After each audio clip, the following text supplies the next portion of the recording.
Et 2 Corinthiens explique ça. Il dit, il n'est pas étonnant, car le diable lui-même se déguise en ange de lumière. Alors il n'est pas étonnant que ses serviteurs se déguisent en ministres de vérité. C'est comme ça qu'aujourd'hui il y a une grande confusion. On ne sait pas qui est qui. Et comment est-ce que nous allons savoir que celui-ci c'est un vrai ministre de Dieu, celui-ci n'est pas? Parce qu'apparemment, c'est tout ministre de Dieu qui fait le miracle. C'est tout ministre de Dieu qui fait l'imposition des mains. C'est tout le miracle de Dieu qui dit, c'est tout ministre de Dieu qui dit, demain tu vas aller en Europe, demain tu seras marié, demain tu vas gagner ceci, demain. C'est tout ministre de Dieu. Alors maintenant, c'est le peuple de Dieu qui souffre. On ne sait pas. Pour qu'on reconnaisse un serviteur de Dieu, il faut qu'il y ait le miracle. Mais je vais peut-être vous scandaliser. Mère centrale, les dons du Saint-Esprit, le diable peut les imiter. Ok. Mais ce que le diable ne peut pas imiter, c'est le fruit du Saint-Esprit. Certains frères parmi vous s'élèveront et commenceront à enseigner des choses pernicieuses et ils traîneront des foules derrière eux. Vous voyez ces 2 mouvements, c'est comme ça que le diable, ce sont les 2 mouvements que le diable utilise pour détruire la foi. Ok?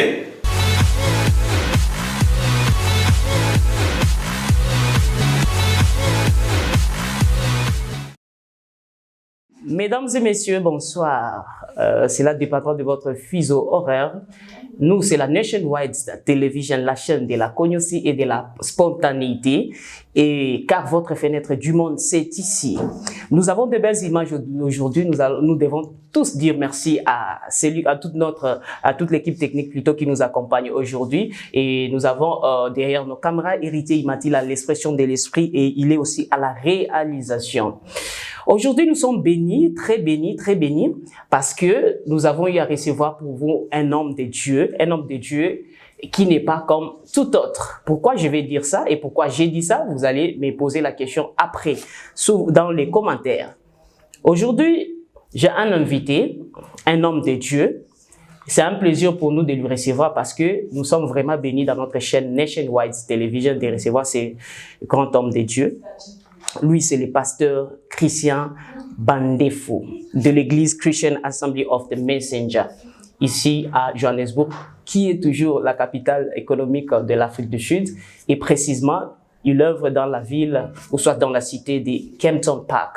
C'est avec lui que nous allons échanger, nous allons parler d'un sujet très délicat, un sujet qui dérange, un sujet qui blesse, un sujet qui fait pleurer.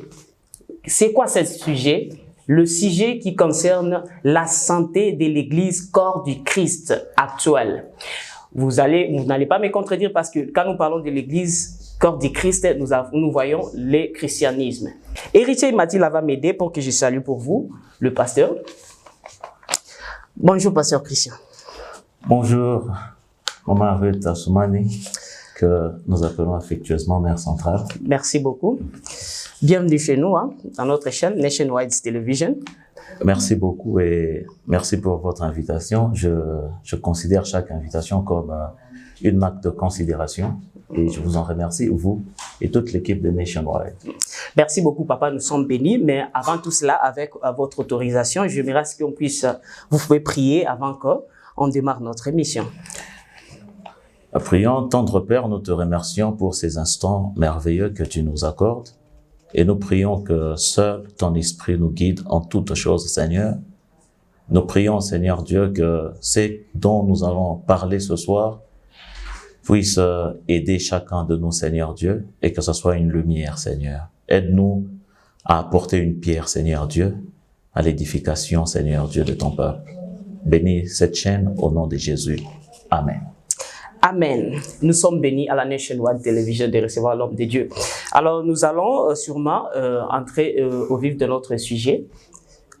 Pasteur Christian, notre question de savoir, c'est quoi d'abord l'Église corps du Christ? Ok. Merci, Maman Mère Centrale. Merci beaucoup. Laissez-moi vous appeler comme ça. En fait, je vais aller dans une définition beaucoup plus claire pour que ce soit plus simple pour ceux qui nous suivent. L'église, étymologiquement, vient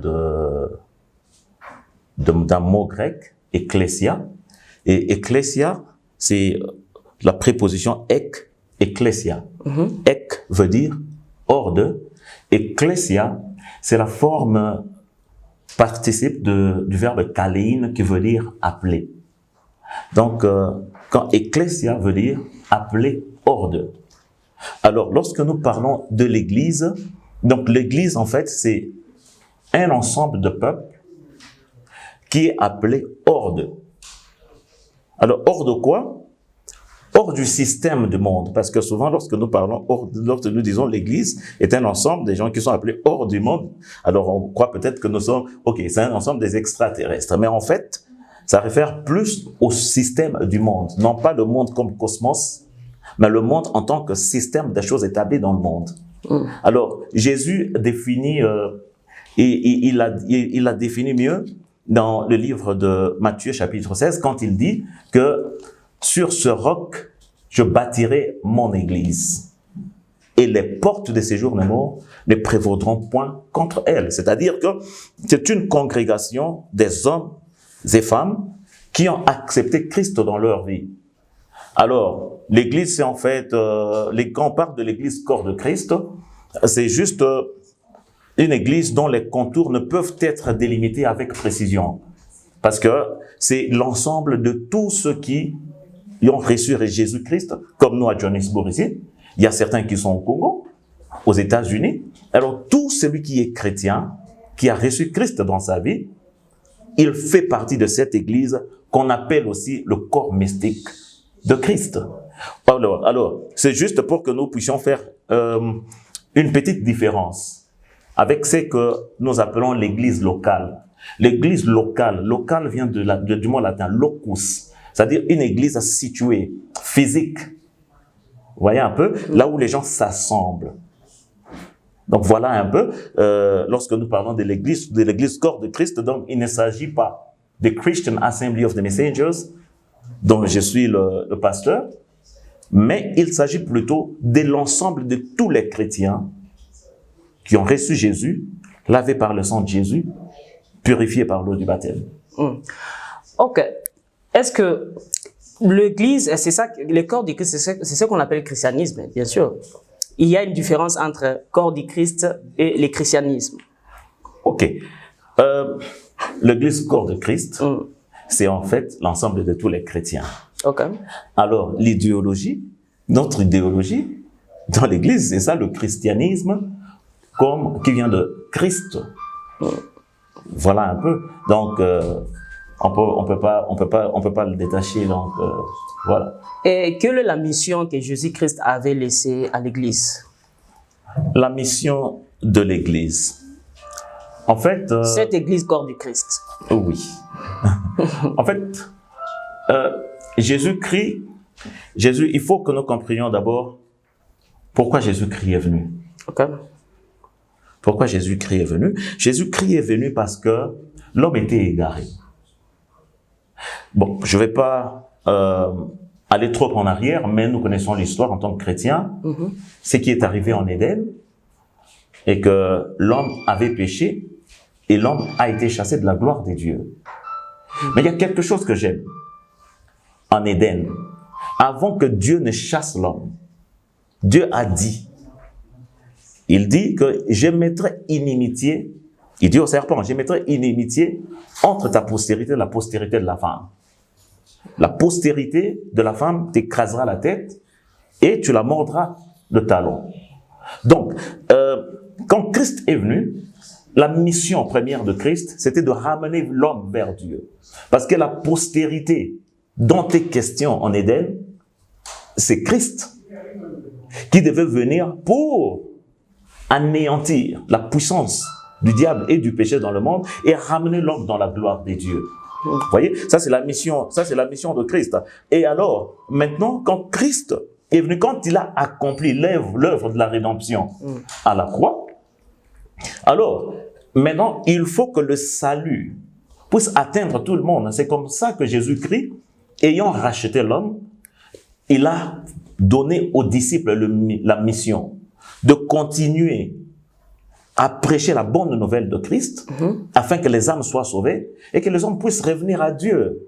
C'est en fait ça la mission principale La mission pour laquelle Christ était venu dans le monde.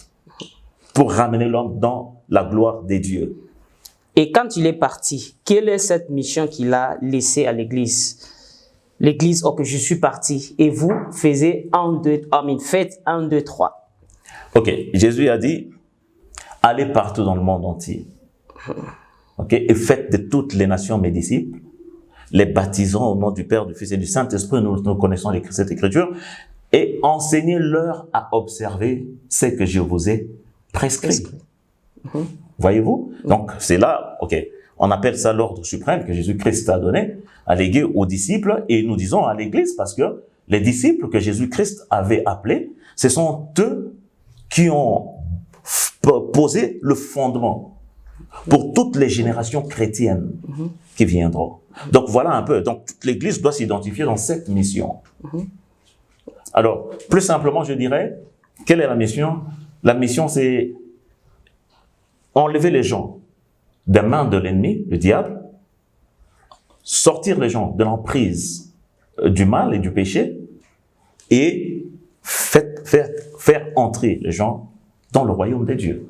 Et cette mission-là, c'était juste pour le pasteur ou les apôtres, le bishop, je ne sais pas quoi moi, ou c'est pour tous les chrétiens? Parce que un jour, Jésus viendra nous demander, ok, je vous ai laissé cette mission, qu'est-ce que vous avez à faire? Est-ce que vous avez bien dit de ramener les gens vers Jésus, de ne plus, que les gens abandonnent leur mauvaise voie pour qu'ils viennent à Jésus. Et cette mission-là est dotée seulement aux pasteurs ou aux fidèles ou à tout chrétien? Bon, je crois que j'avais déjà donné la réponse à cette question avant que vous ne la posiez, quand j'ai répété ce que Jésus a dit, allez et faites de toutes les nations des disciples. Voyez-vous?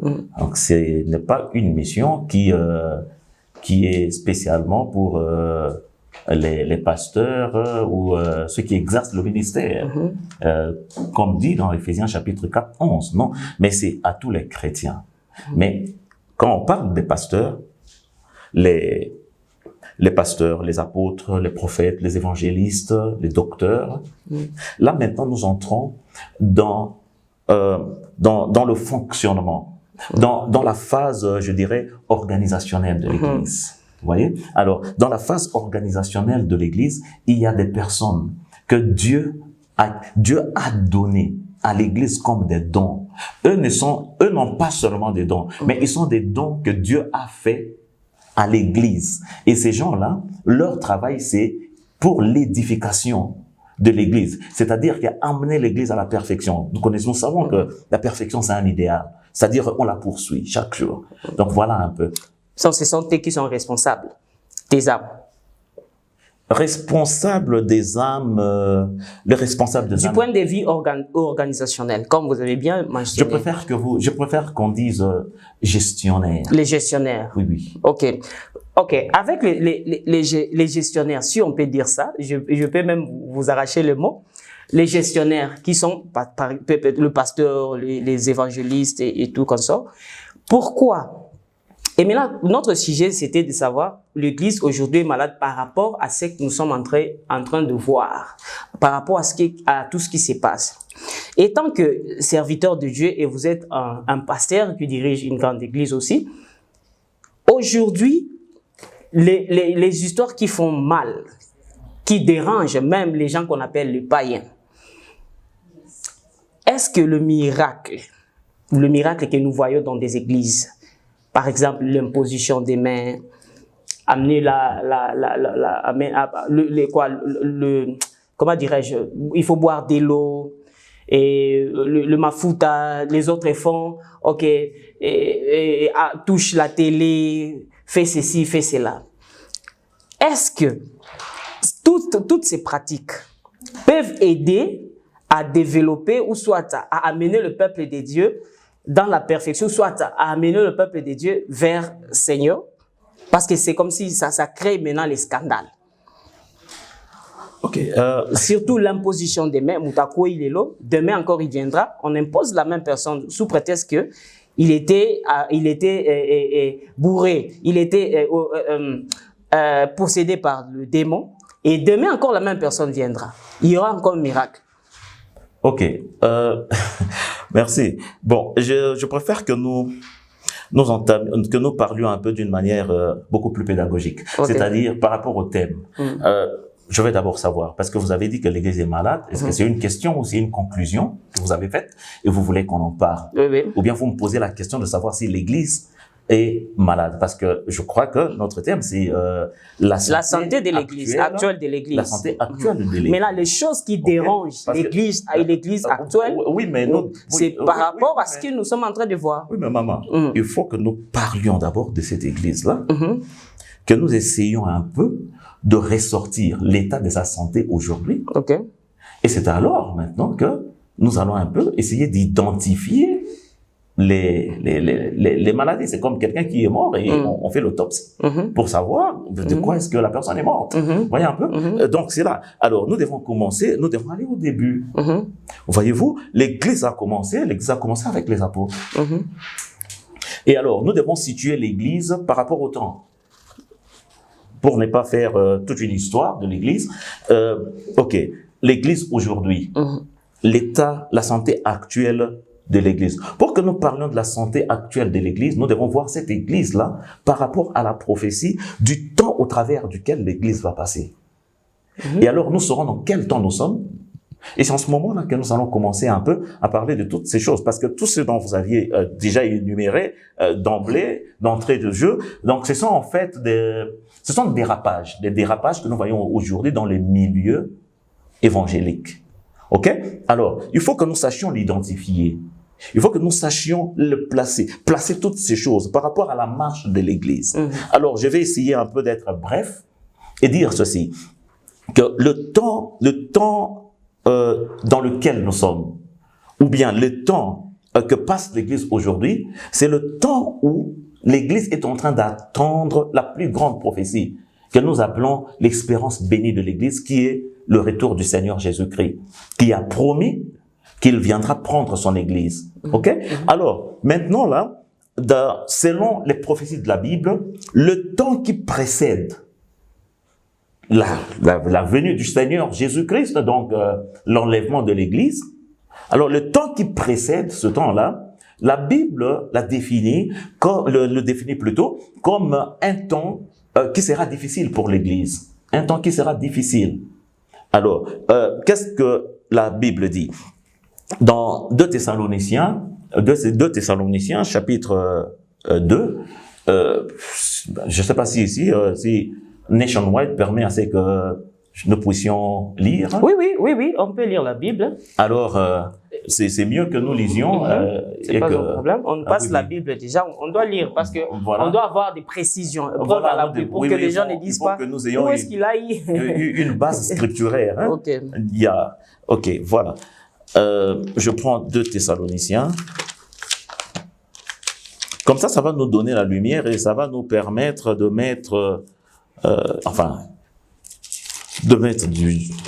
de parler un peu de beaucoup plus en détail de ce sujet qui est un bon sujet, un sujet un peu vaste que nous ne pourrons détailler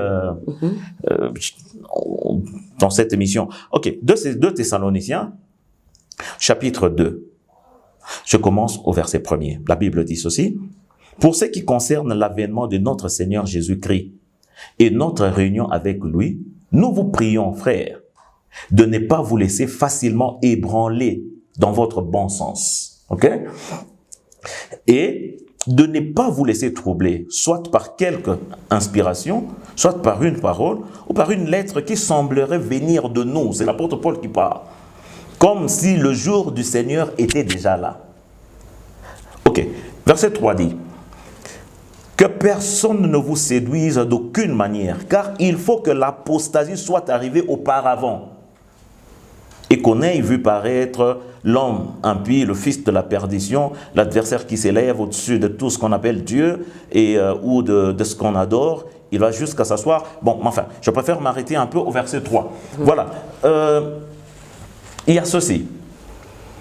Avant que le Seigneur ne vienne, parce que Jésus n'a pas donné le jour précis de son retour. quand il viendra prendre l'Église. Non, il a plutôt donné les signes. Vous voyez? Et ces signes-là, c'est par rapport au monde, et c'est par rapport à l'Église. Il y a des signes aussi par rapport même à la politique internationale. Vous voyez? Parce que beaucoup d'événements de politique internationale interfèrent avec des prophéties bibliques du temps de la fin. Mais aujourd'hui, nous voulons parler des signes au sein de l'Église. Alors, au sein de l'Église, comme nous venons de lire, la Bible dit qu'avant la venue du Seigneur, il y aura ce qu'on appelle l'apostasie. Vous voyez, l'apostasie en définition, c'est l'abandon de la foi. Ok. L'abandon de la foi. Alors, la Bible nous montre qu'avant que le Seigneur ne vienne, il y aura l'abandon de la foi. Vous voyez? Alors, l'abandon de la foi, c'est quoi? Lorsque nous parlons de la foi, hein, maman, Mère Centrale, ici je ne parle pas de la foi comme quoi que Mère Centrale dit, ok, j'ai la foi que je vais acheter tel autre matériel pour nationwide. Non, la foi dont est question ici, c'est croire aux vérités révélées de la parole de Dieu. Vous voyez? Et la Bible dit que avant que Jésus ne revienne, il y aura abandon de la foi. C'est-à-dire que les gens vont abandonner cette façon de voir. Est-ce que l'abandon de la foi, ou soit l'abandon... Oui, je suis en train de vous aider dans le thème, hein, pour que nous entrions là où vous voulez que nous puissions entrer. Parce que je vais comprendre l'abandon de la foi. Comment est-ce que les gens vont abandonner la foi? Ils seront influencés par quoi? Est-ce que c'est par les gens qu'on appelle les gestionnaires, ou par eux-mêmes, ou par ce que nous sommes en train de voir dans le monde? Je vous explique une chose. Mère Centrale, quand l'Église a commencé, la réaction du diable par rapport à l'Église, c'était une réaction physique, c'est-à-dire le diable persécutait physiquement l'Église. Lorsque vous allez dans des histoires extra-bibliques, c'est-à-dire dans les livres d'histoire de l'Église, vous allez voir que l'Église, à ses débuts, était fortement persécutée. Par exemple, quand il y a eu des empereurs comme Dioclétien et tout, consort, en Rome et tout, alors on tuait les chrétiens. Aujourd'hui, on est un peu libre, hein. On peut libre, on prie et on fait des services un peu librement, mais ce n'était pas le cas au début. Les diables tuaient les gens, ils persécutaient physiquement. Il y a des gens qui sont morts. Vous savez, j'ai lu un historien j'ai été impressionné touché par ce qu'il a dit. Il a parlé des chrétiens du premier âge.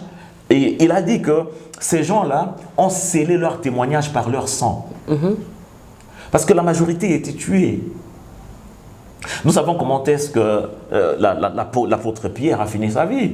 Nous savons comment est-ce que l'apôtre Paul a fini sa vie. Voyez-vous un peu? C'est-à-dire que ces gens-là étaient prêts à payer le prix. Le diable réagissait en tuant physiquement. Mais le diable a remarqué une chose, c'est qu'en tuant les chrétiens physiquement, il ne fait que perdre. Parce qu'ils anticipent leur espérance, parce qu'ils professent qu'après cette vie, il y a une autre vie, et ils régneront dans cette vie-là avec le Seigneur. Alors le diable a compris que ce qu'il faut tuer, ce n'est pas leur corps, mais il faut plutôt tuer ce qui fait leur force. Et qu'est-ce qui fait force? Qu'est-ce qui fait la force du chrétien? La Bible dit que la victoire qui triomphe du monde, c'est notre foi. Voyez-vous? Et le diable a compris que ce qu'il faut détruire, c'est plutôt la foi. Et comment détruire la foi? La foi, elle est abstraite. Elle est abstraite, elle n'est pas visible. Et comment la détruire? La Bible dit que la foi vient de ce qu'on entend. Et ce qu'on entend vient de la parole de Christ. Alors, pour détruire la foi, qu'est-ce qu'il faut faire? Il faut leur donner une parole qui n'est pas la parole de Christ. C'est simple. Vous comprenez ça? Et maintenant, comment est-ce que le diable va le faire? La Bible nous répond. Vous permettez que je lise de temps en temps? Ok, pas de problème. Ok, d'accord. Acte chapitre 20. Acte chapitre 20. C'est comme ça qu'on découvre les hommes de Dieu qui lisent la Bible. Bon. Avec des précisions, bien sûr. Bon, si c'est comme ça que vous définissez, bon, moi, je n'ai pas de problème. Mais moi, je lis. Je lis le peu que je connais. Hein? Ok. Acte chapitre 20, à partir du verset 28. Écoutez ce que la Bible dit, parce que retenez où je me suis arrêté. Hein? Okay. Comment tuer la foi? La foi vient de ce qu'on entend, et ce qu'on entend vient de la parole de Dieu. Alors pour tuer la foi, il faut donner une parole qui est autre que la parole de Christ. Alors, comment arriver à cela? Je réponds. Acte chapitre 20, à partir du verset 28. La Bible dit ceci. « Prenez donc garde à vous-même et à tout le troupeau sur lequel le Saint-Esprit vous a établi évêque pour paître plutôt l'église de Dieu qu'il s'est acquise par son propre sang. Je sais, c'est l'apôtre Paul qui dit, hein, il dit, je sais qu'il s'introduira parmi vous, qu'il s'introduira, retenez ce mot, qu'il s'introduira parmi vous, après mon départ, des loups cruels qui n'épargneront pas le troupeau. Okay. Vous comprenez? Le premier mouvement, c'est l'introduction. Quand on dit s'introduire, c'est-à-dire qu'ils n'étaient pas au-dedans. Ils se sont infiltrés. OK? OK. Et le deuxième mouvement, il dit, et qu'il se lèvera du milieu de vous des hommes qui enseigneront des choses pernicieuses pour entraîner les disciples après eux. Voyez-vous? Alors, je disais, comment détruire la foi? Pour détruire la foi, le diable a deux instruments. Il a des instruments qu'il utilise. Premièrement, il y a des gens qui n'ont rien à voir avec les choses de Dieu. Qui n'ont pas reçu ni l'appel, ni le ministère, ni rien du tout. Voyez un peu? Et ces gens-là, le diable, la Bible dit que la Bible les appelle le loup ravisseur. Parce que ici, c'est l'apôtre Paul qui parle. Et il dit que ces loups ravisseurs s'introduiront. Ils s'introduiront. Donc, ils n'ont rien à voir. Parce que quand on parle de chrétiens, quand on parle de l'église, on parle de troupeaux, des brebis. Alors, quand on parle des loups, c'est-à-dire que ceux qui viennent pour tuer les loups, pour tuer plutôt les brebis. Vous voyez, les loups ravisseurs s'introduiront. Ça, c'est le premier mouvement. Du dehors, infiltration dans l'église. Le deuxième mouvement, certains frères parmi vous s'élèveront et commenceront à enseigner des choses pernicieuses et ils traîneront des foules derrière eux. Vous voyez ces deux mouvements, c'est comme ça que le diable, ce sont les deux mouvements que le diable utilise pour détruire la foi. Ok? Pour détruire la foi des chrétiens. Je ne dis pas pour détruire, parce que l'église, corps de Christ, on ne peut pas détruire. On ne peut pas détruire l'église. Parce que la Bible dit, dans 2 Timothée, chapitre 2, verset 19, la Bible dit que les solides fondements des dieux subsistent. Avec les paroles qui le servent de sceau, Dieu connaît ceux qui lui appartiennent. Vous voyez un peu? C'est-à-dire que le diable cherche à détruire la foi. Alors, les gens qui viennent du dehors et entrent dans l'église, ils prennent la forme des serviteurs. Ils prennent la forme de ceux que Dieu a placés comme gestionnaires de son œuvre. Et 2 Corinthiens explique ça. Il dit, il n'est pas étonnant, car le diable lui-même se déguise en ange de lumière. Alors il n'est pas étonnant que ses serviteurs se déguisent en ministres de vérité. C'est comme ça qu'aujourd'hui il y a une grande confusion. On ne sait pas qui est qui. Et comment est-ce que nous allons savoir que celui-ci c'est un vrai ministre de Dieu? Celui-ci n'est pas, parce qu'apparemment c'est tout ministre de Dieu qui fait le miracle. C'est tout ministre de Dieu qui fait l'imposition des mains. C'est tout le miracle de Dieu qui dit, c'est tout ministre de Dieu qui dit, demain tu vas aller en Europe, demain tu seras marié, demain tu vas gagner ceci, demain. C'est tout ministre de Dieu. Alors maintenant c'est le peuple de Dieu qui souffre. On ne sait pas. Qu'est-ce que nous pouvons faire pour découvrir ces loups ravisseurs qui s'introduit au milieu du peuple de Dieu, qui peut prendre la forme, comme vous avez bien dit, la forme d'un serviteur de Dieu? Comment est-ce qu'on va découvrir ça? On est des victimes. Il y a beaucoup de questions. Il y a beaucoup de questions et bon, je crois qu'avec vos questions, il sera difficile assez que nous puissions développer le sujet parce que, nous ouvrons des parenthèses qui risquent de devenir comme des sujets principaux. Mais alors, mais je vais quand même brièvement répondre à cette question. Vous voyez un peu? Le problème c'est quoi? Le problème c'est que il y a un petit problème dans l'église d'aujourd'hui, un petit problème dans le pentecôtisme. Le pentecôtisme est tellement attaché au sensationnel. Au sensationnel. C'est-à-dire que les gens s'attachent plus aux dons qu'à la parole. Alors, quand on s'attache aux dons qu'à la parole, on met la charrue avant le bœuf. Vous voyez un peu? Et là, c'est difficile. C'est comme ça que vous voyez aujourd'hui, au temps d'aujourd'hui, le signe Pour qu'on reconnaisse un serviteur de Dieu, il faut qu'il y ait le miracle. Mais je vais peut-être vous scandaliser. Mère centrale, les dons du Saint-Esprit, le diable peut les imiter. Ok. Mais c'est que le diable ne peut pas imiter. C'est le fruit du Saint-Esprit. Ça, vraiment, je vais demander une permission encore une fois que vous veniez nous expliquer encore le fruit du Saint-Esprit parce que là, maintenant, c'est quelque chose, vous avez encore ouvert une parenthèse que ça va nous amener, comme vous avez bien dit, nous allons dérouter notre sujet. Je vais vous donner un exemple. Parce que je veux me la comprendre, parce que vous avez épinglé dans les Pentecôtes. Moi, je parlais de l'Église, c'est-à-dire corps du Christ, la santé, sans pour autant préciser. Et c'était je sais que le Pentecôte, Bon, j'ai relevé seulement un petit point. Okay. Un petit point dans ce dont on est en train de parler. D'où dans l'église, il y a aussi la Pentecôte et bon, à l'intérieur. Ok. Oui, bien sûr.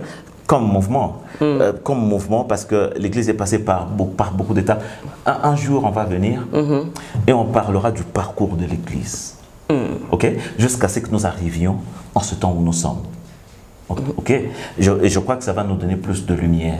Déjà, nos abonnés, nous signalons nos abonnés, abonnez-vous parce que prochainement, il y aura encore de beaux sujets qui vont se suivre avec notre pasteur. Il viendra nous expliquer encore beaucoup de choses. L'église, les étapes de l'église corps du Christ. Ok, je disais que je vous donne un exemple. Est-ce que vous savez qu'il y a des gens qui vont chez des féticheurs chercher la guérison? Et ils l'ont trouvé. Oui. Je vous donne un exemple. J'étais tout petit, il y a un cousin à moi, dont la femme n'enfantait pas. Et ils sont allés chez une maman là, qui faisait des histoires, comme vous connaissez, non? Les gris-gris. Ok, c'est que nous appelons communément en Lingala des Nganga. Ils sont allés. Et puis, miraculeusement, à partir de ce qu'elle avait fait, la femme de mon cousin a eu un enfant. Wow. Oui, ils ont eu un enfant, mais l'enfant là vient d'où? Ça, c'est la question. Mais en fait, physiquement, on a eu un enfant. Mais est-ce que vous ne connaissez pas beaucoup de gens, des gens aujourd'hui que vous traitez, dont la fortune, vous dites que c'est de sources obscures. Mais à l'église, vous priez pour l'argent. Mais ceux qui vont chez les féticheurs, ils ont aussi de l'argent. Ils leur donnent aussi. Vous comprenez un peu? Oui, parce que j'ai dit que les dons du Saint-Esprit, le diable les imite. Okay. Le diable imite des miracles. Vous voyez un peu? Oui, le diable imite.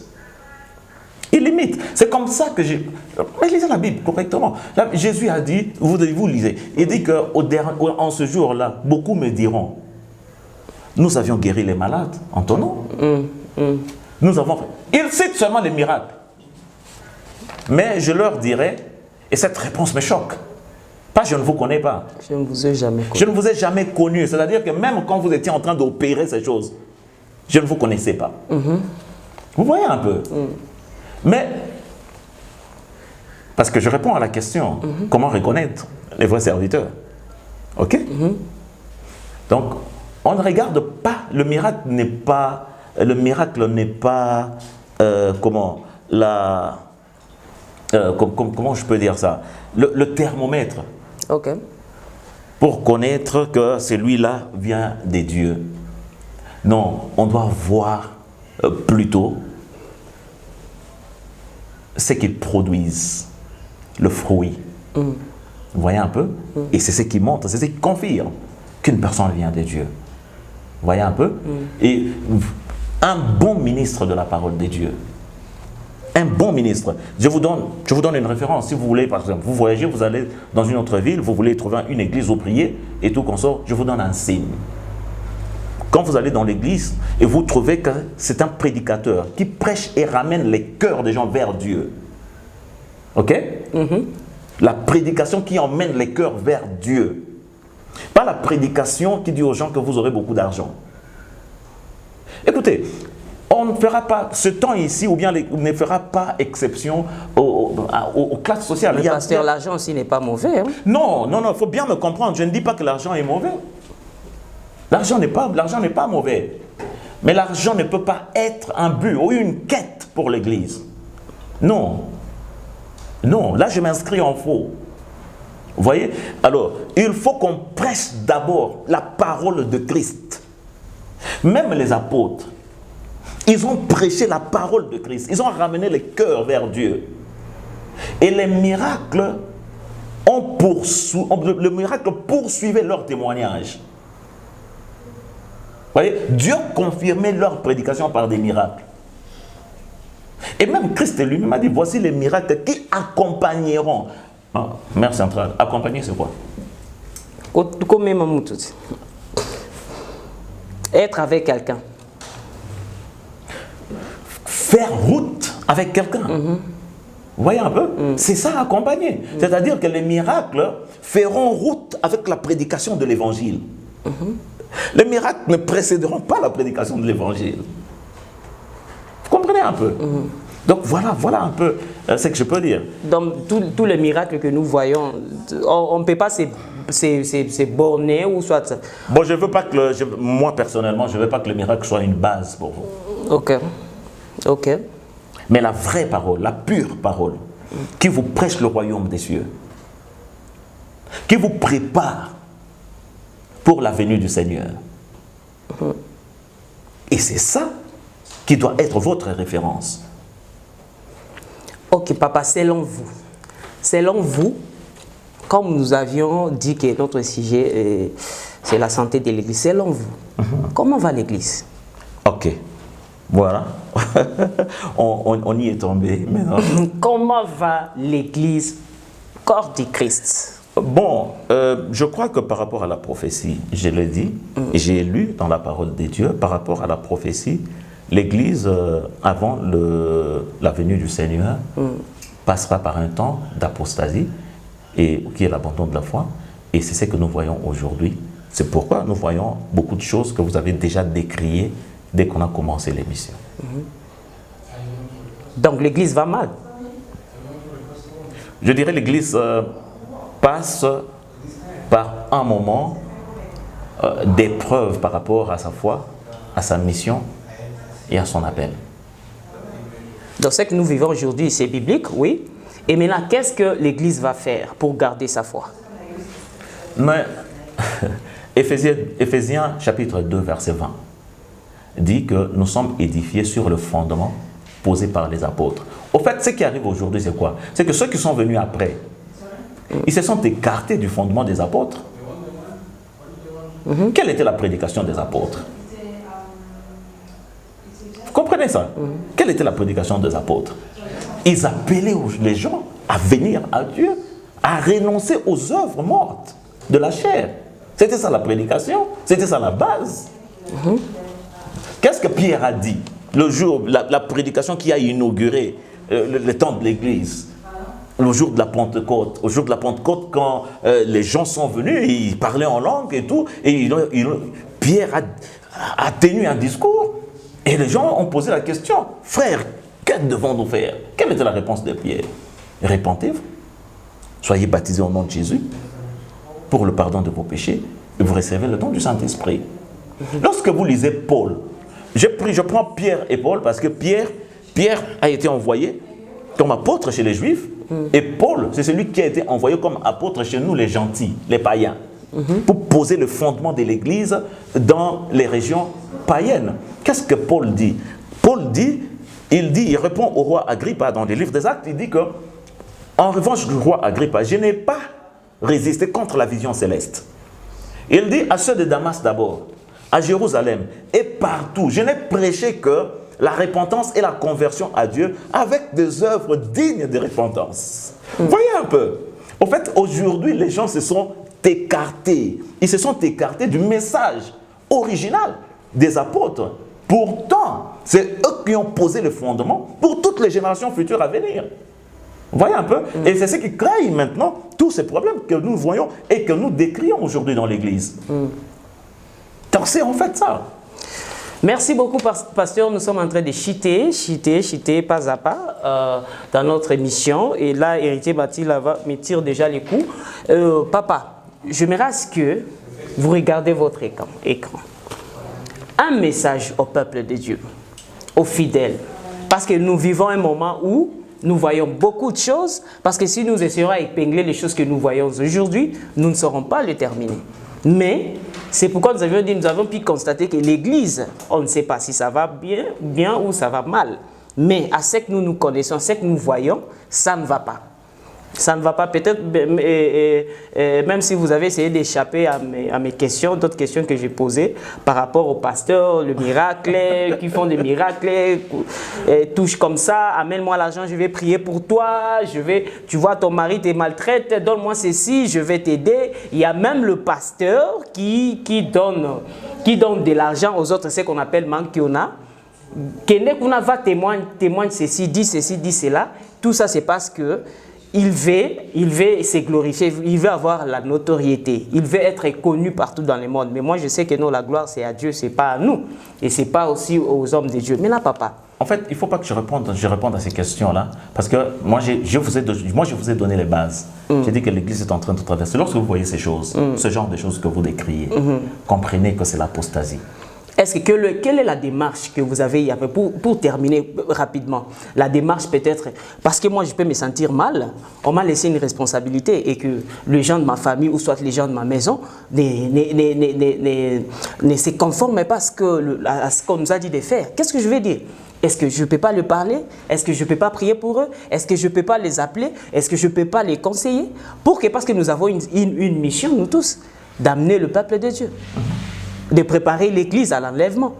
Et si vous voyez les choses pareilles, vous qui êtes comme gestionnaire, le pasteur, les apôtres, les évangélistes, qu'est-ce que vous avez à faire? Bon, nous on prêche la parole. C'est tout? On prêche aux gens la pure parole de Dieu. On leur montre le chemin. Nous ne forcerons pas les gens. C'est à chaque personne de faire un choix. De faire un choix. Donc nous prêchons la vraie parole de Dieu pour dire aux gens, préparez-vous, le Seigneur revient. Il a promis et il tiendra sa parole. Il revient. Et la Bible nous dit que quand il ne va pas avertir pour venir, les avertissements, ce sont des signes que nous voyons. C'est un peu comme vous entendez le coq chanter. Ne reprochez pas au coq. Vous me dérangez. Non. Comprenez que c'est le matin et réveillez-vous. Et c'est ça. C'est simple. Merci beaucoup, papa. Un message pour le peuple de Dieu. La caméra plutôt est à vous. Un message pour le peuple de Dieu. Et surtout que le moment nous sommes en train de passer. Le moment de l'apostasie. Ok. Mon message est que Jésus revient. Et c'est là le message. Et comme Jésus revient, chacun de nous doit se poser des questions. Où se trouve-t-il? Devons-nous continuer à nous attacher aux histoires, aux choses du monde qui un jour passeront, ou nous devons suivre la bonne voie? Mais ce que je veux dire ceci, c'est que l'Église n'a pas été appelée pour montrer, pour donner aux gens les choses du monde seulement, mais la vraie mission de l'Église, c'est pour que les gens puissent entrer dans le royaume. Donc il faut que vous sachiez où vous êtes dans votre église. Il y a certaines églises où les gens peuvent passer 10 ans dans une église. On ne leur a jamais parlé de la venue du Seigneur. J'ai parlé avec un chrétien, j'étais choqué. Un chrétien d'une église. Je lui ai parlé de la venue du Seigneur, de l'enlèvement. Il ne connaissait même pas, il m'a posé la question clairement. C'était en anglais, il m'a dit, what are you talking about? De quoi parlez-vous? J'étais choqué. Mais quelqu'un qui a fait beaucoup d'années dans une église. Donc je vais vous dire une chose. Que si dans votre église, on ne vous dit pas que Jésus-Christ reviendra et que vous devez vous positionner pour ce grand événement qui vient, alors comprenez que vous êtes en train d'attendre l'avion au port et il n'atterrira pas. Donc que le Seigneur aide chacun de nous à ce que nous puissions comprendre ce qui est important et ce qui est essentiel et que nous puissions sauver nos vies parce que Christ revient bientôt. Voilà. Merci beaucoup, pasteur. Tout est bien, qui finit bien. Jésus-Christ revient bientôt. Nous sommes arrivés à la fin de cette émission. Nous disons merci à tous nos partenaires, tous ceux qui nous soutiennent physiquement, spirituellement, moralement et pourquoi pas financièrement. Nous vous disons merci et nous appelons à tout le monde. Si vous n'êtes pas encore abonné, faites-les, abonnez-vous et surtout likez nos vidéos, partagez nos vidéos parce que prochainement notre chaîne c'est la chaîne de la gaieté, de la bonne humeur, de la cognosci et de la spontanéité que la fenêtre du monde c'est ici. Nous sommes là pour vous informer, vous équiper sur tous les plans. Alors abonnez-vous et puis vous appuyez à la cloche de la notification pour que vous ne puissiez pas manquer à nos nouveautés. D'ici là, portez-vous bien. Quant à moi, Rite Assoumani, Good Life, Mère Centrale, l'animal de la presse Molobeli Nabino, je vous dis merci et je remercie aussi les pasteurs. Merci pasteur pour votre présence. Merci parce que nous savons que nous sommes bénis et nous savons que c'est la première fois, mais ce n'est pas la dernière. Et nous serons vraiment très contents de vous recevoir encore une fois de plus. On tâchera de se disposer pour vous. Merci beaucoup. Je vous en prie, les gars. Portez-vous bien et à la prochaine.